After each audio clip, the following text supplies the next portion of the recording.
Much better. It is my great pleasure to introduce our luncheon speaker, Dr. Aaron H. Devor, who is Professor of Sociology and former Dean of Graduate Studies and the founder and academic director of the Transgender Archives at the University of Victoria in Canada. Dr. Devor specializes in the study of gender, sex, and sexuality in transgender people. I know you're going to enjoy his presentation, and I just want to welcome Dr. Devor, my good friend.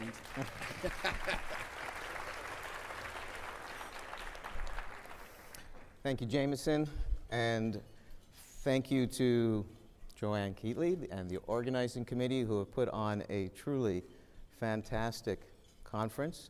And I thank all of you for your interest and attention to transgender health. It's just really heartening to see everybody here. So I'm here to speak to you today about the Transgender Archives, and I'm going to introduce you to our collections, a little bit of how they came about, and show you some images from those collections. But the first thing to ask, of course, is why do we need archives in the first place? I have called my talk Transgender History in the Raw, because archives are the raw material from which we write history. So they give us the documents that we have from the actual time and events that things happened. Historians use those to actually write history. I've got a couple of quotes up here on the screen. First one from George Orwell. The most effective way to destroy people is to deny and obliterate their own understanding of their history. So we need archives so that does not happen to us. Also from Confucius, study the past if you would define the future. And everybody is here working to define a better future for transgender people. So Transgender Archives are located at the University of Victoria. You can see in the background a aerial shot of the University of Victoria, some of our property. It's a little bit larger than that. We are a large public research intensive university. We've got over 20,000 students, over $125 million a year in research funding. And we've been repeatedly ranked by the Times Higher Education World University Rankings as among the top 1% in the world. So it's a significant location, and the archives have the complete and total support of the university. Our focus is on collecting materials of people who have been working for the betterment of transgender people, and our focus is on activism and research. Okay, so what's in the Transgender Archives? First of all, it's huge. If you took all of our books and all of our bankers' boxes and you put them on one great big long shelf, it would be 320 feet long, which is about the length of a football field. All right? So that's really a lot of stuff. It would take a lifetime to get through it all, I suspect. We've got about 2,000 books. Some of those are books that are in circulation that anybody with a library card can take out.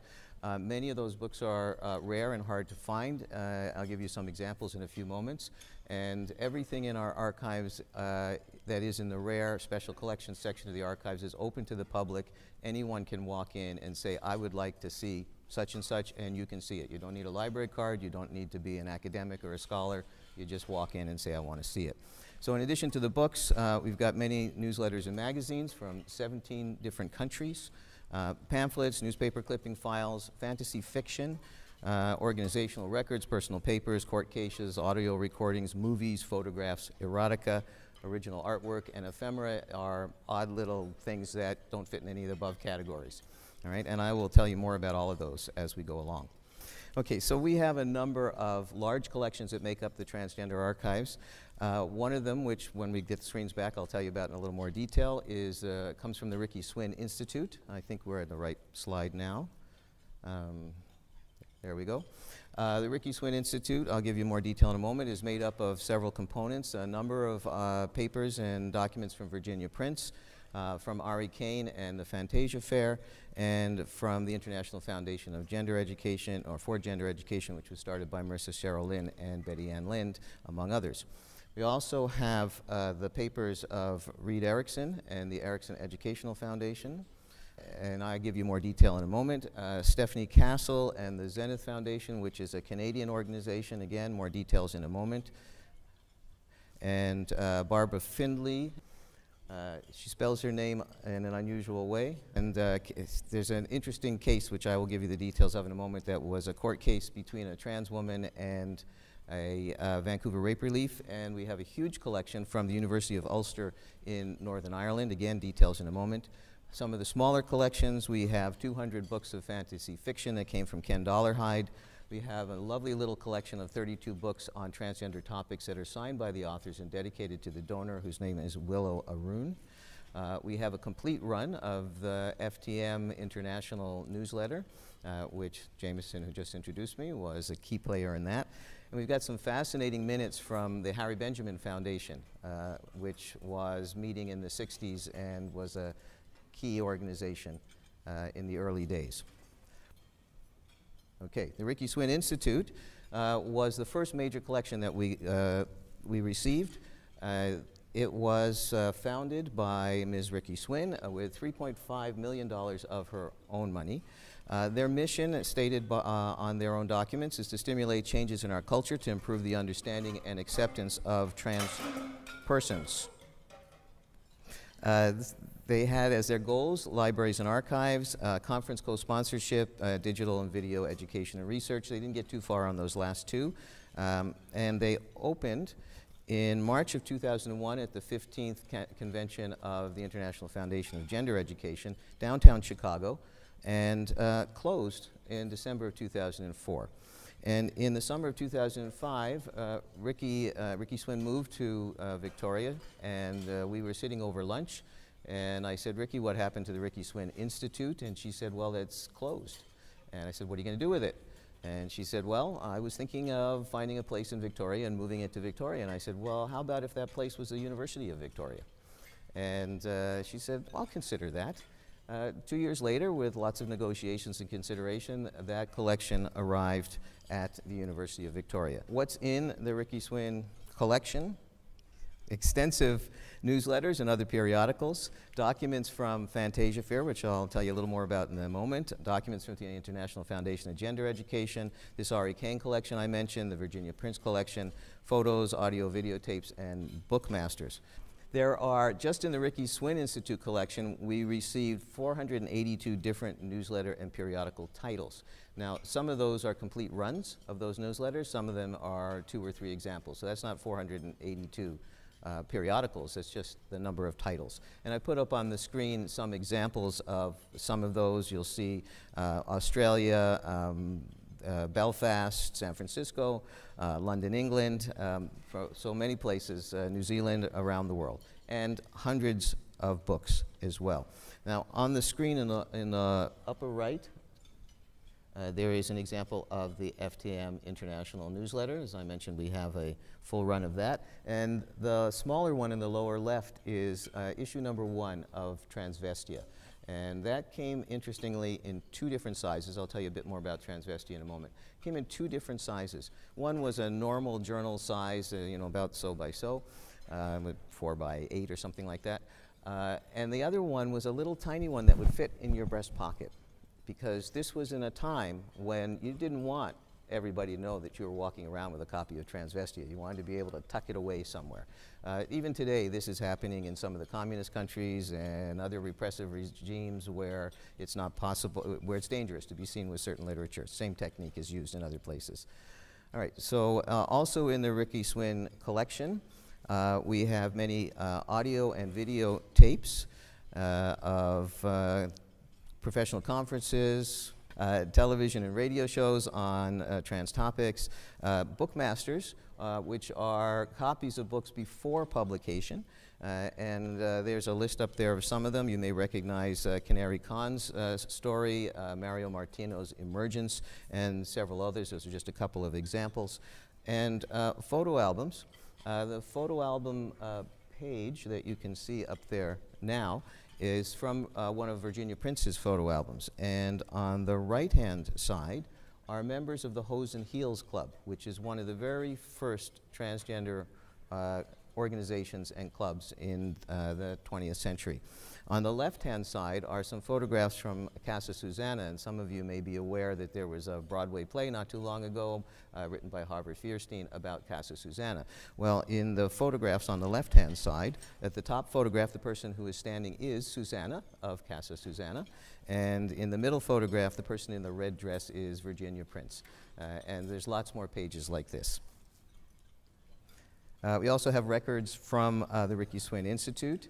Ariadne Kane, also known as Ari Kane, is an activist and has been an activist for many years, has an extensive history of public speaking and educational work, largely on behalf of cross-dressers but also transsexuals, and in 1975 founded the Human Outreach Institute, whose mission was to inform and educate mental health professionals, the public at large, and the transgender community on topics related to transgender.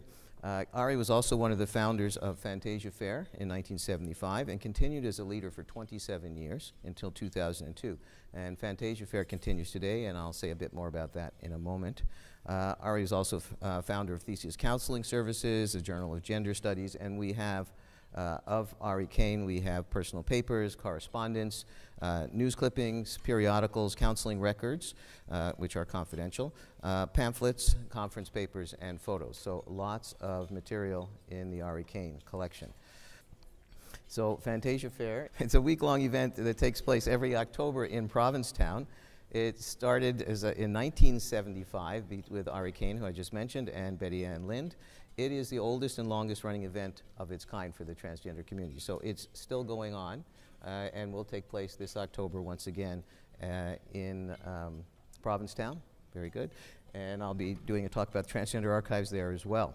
So we have records of the fair, not the entire time. We have 20 years of records from 1975 to 1995, which includes correspondence and programs and registration records, audio tapes, photographs, newsletters, advertisers' information, financial records, evaluations, press coverage, you name it, it's in there. We also have videotapes of the Fantasia Fair Awards banquets, so you can see many of our pioneers on video getting awards at these banquets.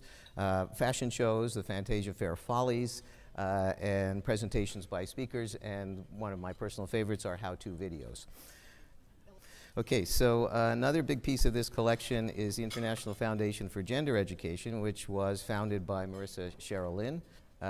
Now, she started out by founding the Tiffany Club of New England in 1978, which then later in 1987 morphed into the International Foundation for Gender Education.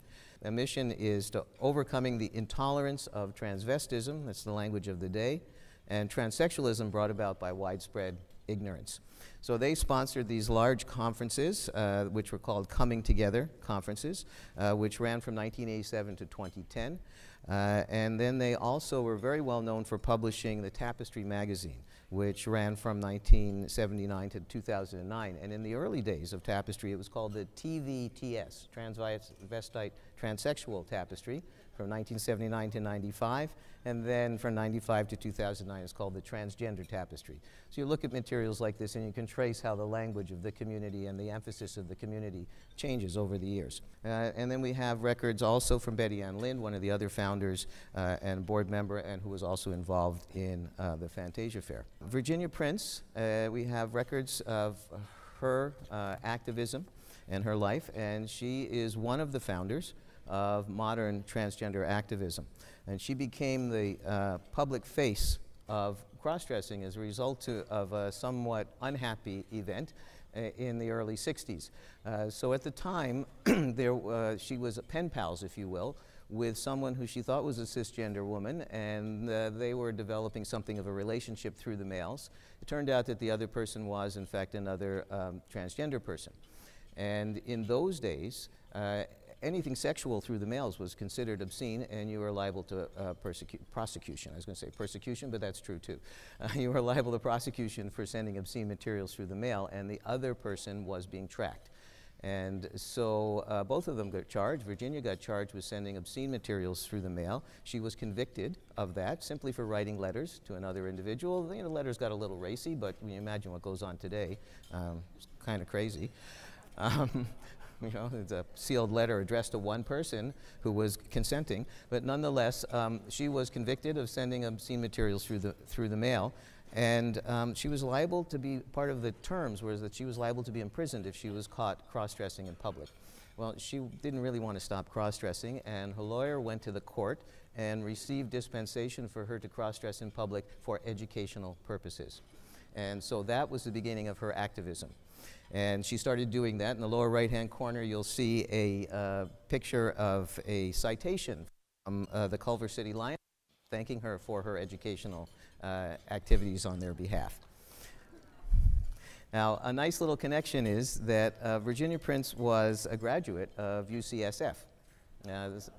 And she got a PhD in pharmacology in 1939 from UCSF. And then she later went on to be a research assistant and a lecturer at UCSF. And Joanne just told me earlier today that it was while she was teaching at UCSF that she coined the term transgenderist. This is a term that she had a very specific meaning for. In her day, there were transvestites, people who cross-dressed part-time, and there were transsexuals, people who made a full transition. And she said, well, I am neither. And there was no language for what was neither. So she lived full-time as a woman. She took hormones, but she was not interested in surgery. And so she called herself a transgenderist to distinguish herself between the two. And many people, and there's a big debate about this, many people do attribute her with coining the word transgender as a result of having coined the word transgenderist. She herself told me that she didn't like it that everybody had run with her word and bastardized it into transgender. She thought that was not a good thing, all right? But many people attribute her with creating that word. So as you can see on this slide, she has passed away. She started Transvestia, which I mentioned before, in 1960. All right, so she was very early on in making publications about transgender topics. It ran for 111 issues. There is a typo on this slide. The issues ran till 86. And in 1961, she started this club. I showed you some pictures of the people in the club earlier on, called the Hose and Heels Club. Now, it was called the Hose and Heels Club because they met in a church basement, the first time anyway, and everybody was instructed to come in dressed in drab, you know, this dressed as a boy, and come in drab and carry a brown paper bag like you would bring your lunch in, a very unmarked brown paper bag in which you had your hose, your stockings, and your heels. And at the appointed moment, everybody would open the bag and put them on together. All right? So that was how the Hose and Heels Club worked. It later became the Foundation for Full Personality Expression, known as FPE, or Phi Pi Epsilon. In this day, it was good to have acronyms that were not obvious to other people about what you were doing. That later turned into Tri Sigma, but they got sued by one of the sororities for using Sigma because that was theirs, so they then turned it into Tri S.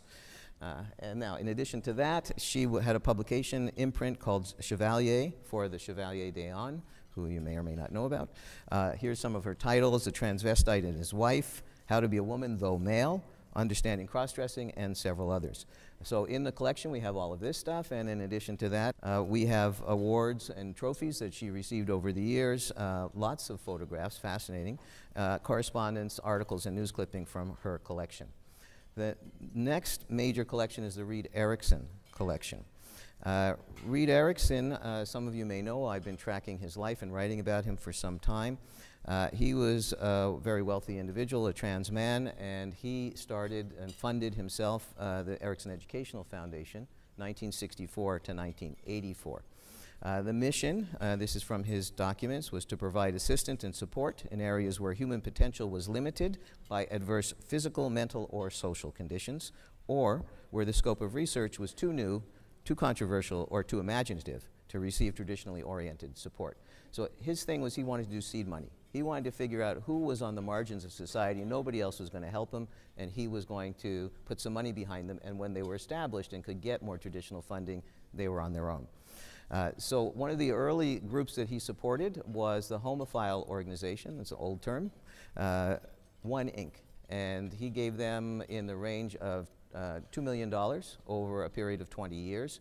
Their associated organization was ISHR, the Institute for the Study of Human Resources, and the one library and archives at the University of Southern California is the progeny of all of that. But his big love, of course, was transsexualism, and in a period of time in the late 60s and through the 70s, his fingerprints were on almost everything that happened about transsexualism in that period of time. He organized a series of international conferences for the few researchers that were working on this in those days. The first one was in 1969 in London, England.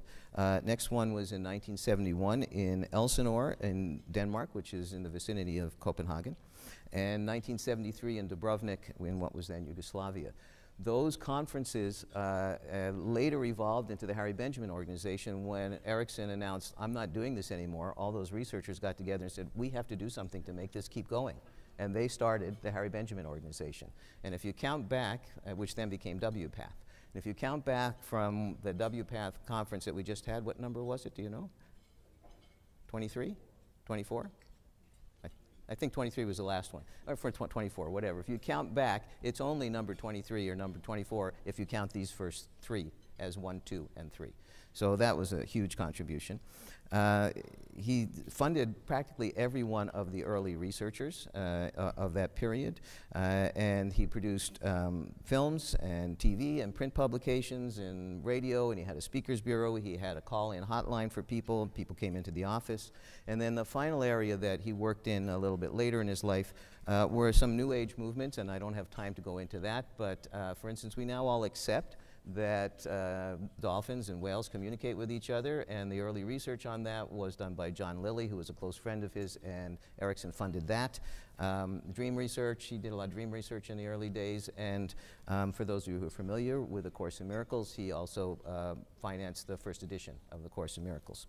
Oh, and we have about 50 boxes of material from Reed Erickson, which his daughter donated because we have a long-standing relationship.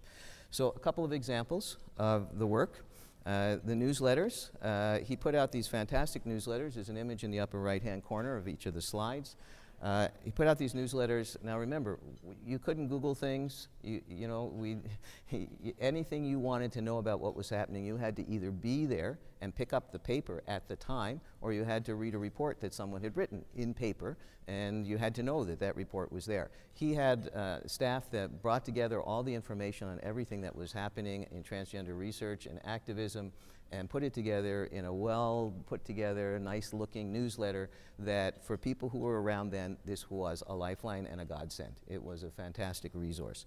Same thing about these pamphlets. You can see some of the covers of the pamphlets up there. We have all of this in our archives.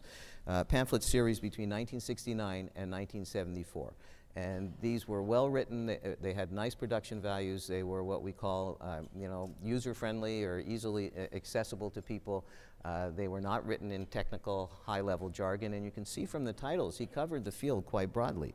Medical management, information for the family, religious aspects, legal aspects, information for law enforcement officers, counseling the transsexual, and guidelines for transsexuals. Great resources. People hung on to these, are still hanging on to these, 30 and 40 years later, because they were so important in their day.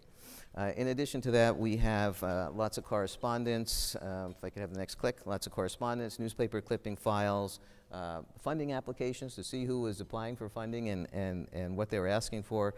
Court records. He got kind of litigious at the end of his life, but there's some interesting court records in there. His personal papers, and he's a fascinating character, and he did get a little crazy at the end of his life, and some of his personal musings are really quite fascinating. Photos and lots of miscellaneous stuff, like, for instance, we have several boxes of little tiny gold pens that say Erickson Educational Foundation on the side, and they're still wrapped in their original cellophane packaging. So fun things like that. Stephanie Castle is 89 years old and is still active in Vancouver. She started the Zenith Foundation, which was a charitable society to assist transsexuals and those near and dear to them. That's the way Stephanie talks. She's quite lovely. It was a public advocacy organization and a support group. She was a co-founder and president and a director of public relations. She's a prolific author. She's written lots of books not on trans topics and a bunch on trans topics, and we have her books and newspaper clippings and personal papers and so on, and a very interesting court case where there was a transsexual woman incarcerated in a Canadian prison and wanted to have her surgery covered and went to the Human Rights Commission to get that covered. This is in 1996, and she was successful in getting that covered in 1996, and Stephanie Castle and her organization were involved in arguing on behalf of that. So around this time is when we actually thought we have a Transgender Archives. So up until this point, people had just been giving things to the University of Victoria, and we've been putting them in the special collections and getting kind of excited about it. But finally we said, you know what, this is really an archive. So we made an announcement at the WPATH conference in Atlanta in 2011. And after that, things started flowing even more rapidly than they had been. But we had quite the collection already. Okay, so the collection that came in almost immediately after announcing that we had an official Transgender Archives came from Barb Finley. This is not an error. She spells her name that way, lowercase. And QC stands for Queen's Counsel, which means she's a very accomplished lawyer. And if you are in Canada and you want something done for an LGBT cause, this is your lawyer. All right? She's got a great record of winning, and she's tough. So that's her. On the left in the photograph, on the right is Kimberly Nixon. Kimberly Nixon was a trans woman who went to volunteer at Vancouver Rape Relief to be a counselor and intake worker. And in the training, I think it was the first day, maybe the second day of the training, somebody turned to her and said, "Are you trans?" And she said, "Yes, I am." And they said, "Well, we don't want you here." And they offered her a position on a support group that was entirely made up of men. So as you can imagine, she wasn't very happy about that. And so that was in August of 1995. She went to the BC Human Rights Commission and laid a complaint with Barb Finley as her lawyer. And it took till 2002, and they made a decision. And the decision was that she was unfairly discriminated against. And they decided that there was an award due to her that she should receive of $7,500. At the time, that was the largest award that the BC Human Rights Tribunal had ever given to anybody. So that was quite a strong message. Rape Relief was not happy with that, as you can imagine, and so they started a series of appeals. And they appealed to the BC Supreme Court, and then they appealed to the BC Court of Appeals, and went back and forth. They were appealing each other. And they, in the end, Barb Finley tried to take the case to the Supreme Court of Canada. You can go right to the bottom of that slide, please. Tried to take it to the Supreme Court of Canada. So the outcome in the end was both a win and lose, and we have all the records of this in our files. The win was that even after the original decision was overturned, all of the courts agreed that Kimberly Nixon had been discriminated against. The lose was, or according to Canadian law, certain organizations, like religious organizations, women-only organizations, have the right to discriminate by saying, we're a women-only organization, we'll only hire women, or we're a Catholic organization, you have to be a Catholic to be part of our organization. That's part of the law in Canada. And so the lose was, they said, well, yes, it's discrimination. The win was, yes, it's discrimination. The lose was, but Rape Relief has a right to discriminate, and Rape Relief gets to decide who's a woman. Okay. So that still stands, unfortunately. The last big collection is from the University of Ulster. It was called the Transgender, with the hyphen in it like that, Archive at the University of Ulster in Northern Ireland. It was collected by Professor Richard Eakins. He actually started his own collection in the late 70s, and in 1986 he joined with the Self-Help Association for Transsexuals, affectionately known as SHAFT. And they put their two collections together in 1986, and that's when they started calling it the Transgender Archive. This is over 30 years of transgender history from mostly the UK, but also quite a bit of European history. It's huge, 100 linear feet, that's about a third of what we have. And it's got some fascinating stuff in it. So the first image that you see up there is, I think, our oldest book, and this is Psychopathia Sexualis by von Krafft-Ebing, and this is an 1893 copy. So that was quite a little treasure to receive. Next to that is an image of a book by Gilbert Oakley from 1964 called Man into Woman. Some of you may be more familiar with Man into Woman by Niles Hoyer from 1933, which tells the Lily Elbe story. We also have a 1933 edition of that as well. And this one I love. This is Roberta Cowell's story by herself. Okay, so she's the author of it from 1954. Again, there's a whole story behind that if you're not familiar with her story. The next image is a 1991 translation of Magnus Hirschfeld's 1910 Transvestites book. That was written in German, so this is the English translation. But I put it up there for the inscription, which brings out some of the lovely things that you can find in these archives. So it is inscribed to Virginia Prince. It says, "Dear Virginia, thanks for everything. This is hot off the presses, and I think it's still one of the best things ever published on the topic. Add it to your library." And the inscription was written by Vern Bullough. So for those of you who know Vern and Bonnie Bullough, they were real pioneers in sex research, and in fact, they were at one of the very first meetings of the Hose and Heel Club. So that's a lovely little piece of trail of history. And then I've got a couple of periodicals here from this collection, one from Amsterdam and another one from a newspaper format from New Jersey. So moving on with the Transgender Archives, lots of pulp fiction. So there's a few examples here. The one on the left is from a series called Twin Delights. This is a 1983 book called the series is called Men in Lace, and this book is called Twin Delights from 1983. The next one over is called Each One Too. This is from 1959, this piece of fiction. And the smaller text at the bottom, which you may not be able to see from where you are, says, "With Florine pouring the drinks and Kathy egging them on, Jim and Clyde warmed to the drag like veteran impersonators. Now they were dancing." Okay, so. We also have correspondence, personal papers, lots of photographs, and here's a couple of photographs coming up. So the first one, some of you may know the name Tula. Also, Tula was her professional name. Her real name was Carolyn Cossey. There's some fantastic stories about what happened with her. If you don't know the history, I'll talk to you later. But this is a large format professional photograph that's in our collection, and is signed by her. It says, "My very best wishes, Tula." And then next to that, a name that may be more familiar to you is that's a photograph of a young Kate Bornstein. And it's signed, also large format, and it's signed with love to the TGA, and that's the Transgender Archive in Ulster. And it's signed by Del LaGrace Volcano, who took the photograph. It's dated January 24th, 1999. I don't know when the photo was taken. I believe it was before that. But there's Kate Bornstein looking just great. Also, in the University of Ulster Transgender Archive, we have audio recordings, quite a few audio recordings. So this is just one example of 45 RPM from Culture Club. Lead singer was Boy George. The song is "It's a Miracle." We also have a variety of movies, and this one is just one example of many. It's called "He's My Girl" from 1987, and the blurb says, "Brian and Reggie are best friends who are in the music business in Missouri. Brian wins the contest for an audition in LA, but he must bring a girl with him. So Reggie decides to pose as a girl, and then the story goes on from there." Okay, lots of great stories in here. And then down in the lower right-hand corner, you'll see this is a movie poster. It's a fair size, original movie poster from the Christine Jorgensen story, which came out in 1970. We've also got original artworks and various ephemera, so a little something from San Francisco.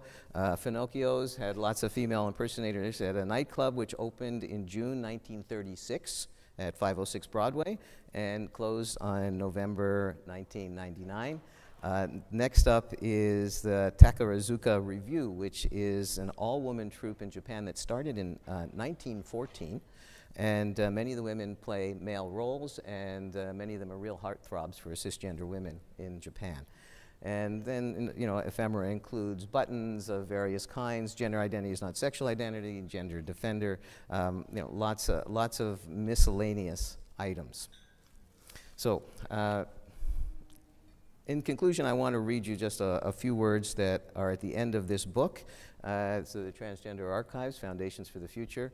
I will be at a book table later in the day, and you're welcome to come by. The books will be available by donation, and you'll notice on the slide there's a little gold circle there. That's because we're a finalist for our Lammy Award this year for this book, so I'm very pleased about that. Thank you. So just from the conclusion there, so our collections bear witness to the courage, the vision, and the perseverance of our elders and forebears. They had the wisdom to see that there was much important work to be done and to make the world a better place for us all. And each in their own way took on a piece of that job of making the world safer and more hospitable for those of us who do not easily fit within prevailing simplistic, binary, and hierarchical systems and structures of gender. So they all took risks. In doing this, some of them suffered significantly for their boldness, all contributed to advancing gender freedoms, and we owe them more than we can know. So Transgender Archives stands as a testament to those brave souls, and I want to say that collecting is also a way to advance our cause and to repay some of the debt to those pioneers who went before us. So I have tremendous respect for the people who have done this work, and I invite you to come see me later this afternoon, but I also want to take, just before we go into questions, a minute to make a unofficial announcement, a little sneak preview to let you know that the University of Victoria has approved in principle, with enthusiastic support from all levels of the university, from the chancellor on down, chancellor and president and on down. And we expect to be making an official announcement in the fall of the establishment of a chair in transgender studies at the University of Victoria. So.